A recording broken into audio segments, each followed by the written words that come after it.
صبح بخیر، السلام علیکم۔ جی آج آپ کو ویڈیو کرنا ضروری سمجھتا تھا، کیونکہ بہت سے ہمارے دوست اور ساتھی اور کسٹمر بہن بھائی کہہ رہے ہیں، اور ہم سے اس نے ڈائریکٹ رابطہ کر لیا ہے فون کے ذریعے کہ آپ خیریت سے ہیں کہ نہیں۔ تو مجھے بڑی خوشی ہوئی کہ اس نے میرا پوچھا، اور جو ہمارے صوبے میں اوورال جو سیلاب سے نقصانات ہوئے، جانی نقصانات، خاص کر مالی نقصانات بھی ہوئے، لیکن جانی نقصانات جو ہوئے وہ سب سے بڑا نقصان ہے۔ تو اسی پر وہ ان سب بہن بھائیوں نے میری خیریت دریافت کی، جس پر میں بڑا مشکور ہوں ان سب بہن بھائیوں کا۔ اور میں شکر ہے ہمارا علاقہ چونکہ یا ہمارا گھر یا نرسری جہاں پر ہے، تو وہاں پر لوکیشن ایسا ہے کہ ہم شکر ہے، اللہ کا شکر ہے کہ وہ لوکیشن ایسا ہے کہ وہ ندی نالوں سے، دریا سے دور ہے اور بالکل محفوظ جگہ ہے، سیلاب کے خطرات سے دور ہے۔ تو اسی وجہ سے ہم خیریت سے ہیں، اور میں دعا گو ہوں کہ سیلاب میں جو زخمی لوگ ہیں ان کے لیے اچھی صحت کی دعا گو ہوں، اور جن لوگوں کا جان گیا اس پر بڑی دکھ ہے اور افسوس ہے۔ اور یہ اصل میں ان ساری وجوہات، ان سارے مسائل کا، سیلاب کے مسائل کا وجہ میں آپ کو یہ بتاؤں کہ یہ انسانی وجہ ہے، یہ قدرتی وجہ نہیں ہے، کیونکہ ظاہری بات ہے کہ ندی نالوں میں ہم لوگوں نے جو ہے گھر بنائے ہیں، اور ندی نالوں کی جو حقوق ہے وہ ہم نے جو ہے نا پامال کیے ہیں۔ سب سے بڑی ذمہ داری تو ریاست کی ہے، میں لوگوں کو زیادہ ذمہ داری نہیں دیتا، کیونکہ ریاست اگر اسٹرکٹ قانون بتاتا کہ بھئی ندی نالے جو ہوتے ہیں یہ قدرتی چیز ہے، اور جب سے دنیا پیدا ہوئی ہے ندی نالے آئے ہیں، اس کا تاریخ تب تک ہے جب پانی آئے ہے دنیا میں۔ ظاہری بات ہے کہ یہ تو بہت پرانی بات ہے، ندی نالے کوئی نئی چیز تو نہیں ہے، تو ندی نالوں کے لیے ہم راستے کھلے نہیں چھوڑتے، اور یہ تو ہم قدرت کے ساتھ بگاڑ پیدا کر رہے ہیں، اور قدرت ہم سے بگاڑ پیدا کرتے ہیں پھر، کیونکہ پانی تو اپنا راستہ پیدا کر دیتا ہے خواہ مخواہ۔ تو اس کی وجوہات، کئی وجوہات ہیں، صرف یہ وجہ نہیں ہے۔ دوسرا وجہ یہ ہے کہ جو صنعتی ترقی ہوئی تو اس کا خمیازہ ہم بھگت رہے ہیں۔ چین جو ہے پوری دنیا کا ایک پاور ہاؤس بنا ہوا ہے، اور ایک فیکٹری بنی ہوئی پوری دنیا کی، اور چین ہمارا ہمسایہ ملک ہے۔ تو چین کی وجہ سے، بلکہ انڈیا کی وجہ سے بھی ہم سب، اور انڈیا خود بھی جو ہے نا ان مسائل کا شکار ہے، کیونکہ اوزون لیئر کو ہم نے برباد کر دیا۔ گرین ہاؤسز گیسز جو ایمیشنز ہیں، اس کی جو اخراج ہو رہے، گرین ہاؤسز گیس کی جو اخراج ہو رہی ہے، اس سے جو ہے نا اوزون لیئر جو برباد ہو رہا ہے، اس میں خلل آ رہا ہے، اسی وجہ سے جو ہے نا موسمیاتی تبدیلی کا جو عذاب آ رہا ہے، تو یہ اسی کی نتیجہ ہے کہ صرف پاکستان نہیں بلکہ پوری دنیا بھگت رہی ہے۔ ٹیکساس، امریکہ کے کیلیفورنیا ریاست میں جو کچھ ہوا ایک میں 1.5 مہینہ پہلے جو سیلاب ہے، اس کے نقصانات بھی یہ کلائمیٹ چینج اس کے ذمہ دار ہے۔ اور پاکستان دنیا میں 10ویں نمبر پر آتا ہے کلائمیٹ چینج سے متاثر ہونے والا ملک، اور اس کی وہ صرف پاکستان ذمہ دار نہیں ہے، پوری صنعتی ممالک جو ہے، خاص کر امیر صنعتی ممالک اس کی ذمہ دار ہے۔ لیکن یہ کہ پاکستان میں کوئی قیادت نہیں ہے، کوئی ریاست کا کوئی اس طرح فکر نہیں ہے کہ وہ پوری دنیا کو بولے کہ جو پاکستان متاثر ہے کلائمیٹ چینج سے،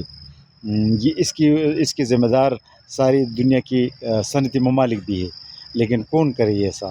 ایسے بات، اور اس کا ثمر کس کو ملے گا؟ عوام کو تو اس کا ثمر بھی نہیں ملتا، اور نہ کنسرن ہے ہمارے حکمران طبقے، ایلیٹ کلاس کا، کہ وہ ان کو بولے صنعتی ممالک کی کہ جو موسمیاتی تبدیلی ہے اس میں تو اس کی ذمہ دار تو یہی صنعتی ممالک ہے، کیونکہ موسمیاتی تبدیلی تو صنعتوں سے لگی ہے، ہمارے تو صنعت اتنی نہیں ہے۔ تو کون بولے گا ان کو کہ وہ ہمارے جو ہے مسائل میں جو ہے نا حصہ ادا کرے، کیونکہ ہمارے مسائل انہی کی وجہ سے ہے۔ لیکن اس کو تو ایکسپرٹس زیادہ جانتے ہیں، اور یہ بہت ڈیپ اس کی جو ہے نا ایک وجہ ہے۔ لیکن یہ کہ بڑی دکھ کی بات ہے۔ تو اس کی کئی وجوہات ہے۔ کلائمیٹ چینج کو ہم یہ نہیں کہتے خدا کا عذاب نہیں ہے، یہ ایک ایسا عذاب ہے جو دنیا کی اقوام نے، دنیا کی ریاستوں نے جو ہے نا یہ عذاب ان لوگوں پر نازل کیا ہے، اور یہ عذاب ہم بھگت رہے۔ تو اس کو کبھی بھی سیلابوں کو قدرتی عذاب نہیں کہنا چاہیے، کیونکہ آج کل انسان نے اتنی ترقی کی کہ سب کچھ ان کے کنٹرول میں ہے، لیکن جب کنٹرول میں لائے نا تب تو میں سب سے بڑا مشکور ہوں ان لوگوں کا جس نے میرا پوچھ لیا۔ ہم خیریت سے ہے، لیکن دکھ تو ہم سب کو یہی ہے جو جن کا نقصان ہوا،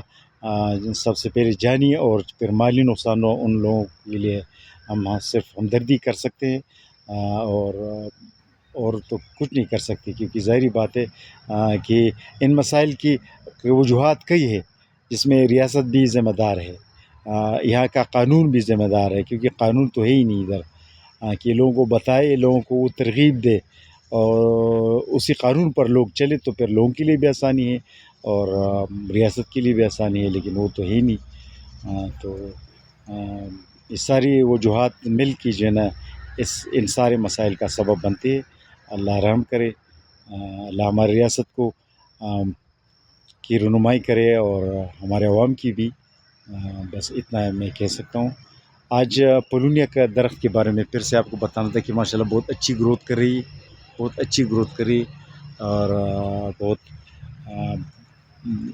اچھی حالت میں ہے، کیونکہ پولونیا کا درخت میں چاہتا ہوں کہ ایک سیمپل کے طور پر ہمارے نرسری میں ہو، تاکہ لوگ دیکھ سکیں کہ پولونیا کیا ہوتی ہے۔ تو آج پولونیا کے علاوہ بھی کچھ پودے بھیج رہے ہیں، اس کے بارے میں اب بھی آپ کو بتانا ہے۔ چنار کی بھی کافی کچھ پودے لوگوں نے خریدی، کیونکہ چنار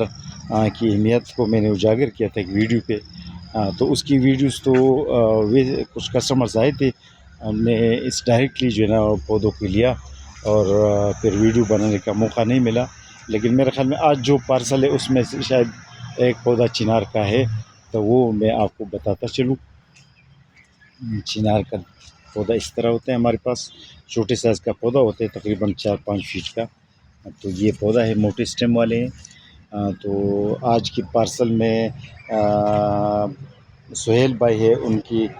پارسل میں جو ہے دیودار کی تقریباً 3 پودے دیودار کے ہیں، کچھ چنار کے پودے ہیں ان کے پارسل میں، تو اور یہ سہیل اختر بھائی ہے، ان کی پارسل میں کڑی پتہ کے پودے ہیں، اور یہ اسامہ جمیل بھائی ہے، ان کی پارسل میں ایوکاڈو اور بہی دانہ، ناشپاتی اور زیتون، روزمیری، لوکارٹ اور دیگر پودے ہیں۔ تو آج اس ویڈیو میں صرف آپ کا شکریہ ادا کرنا چاہتا تھا کہ آپ نے ہماری حالت دریافت کی، ہم سے رابطہ کر لیا۔ اللہ ہم سب پر سلامتی، اللہ ہم سب کو سلامتی دے اور اپنے حفظ و امان میں رکھیے سارے دنیا کے لوگوں کو، آمین آمین۔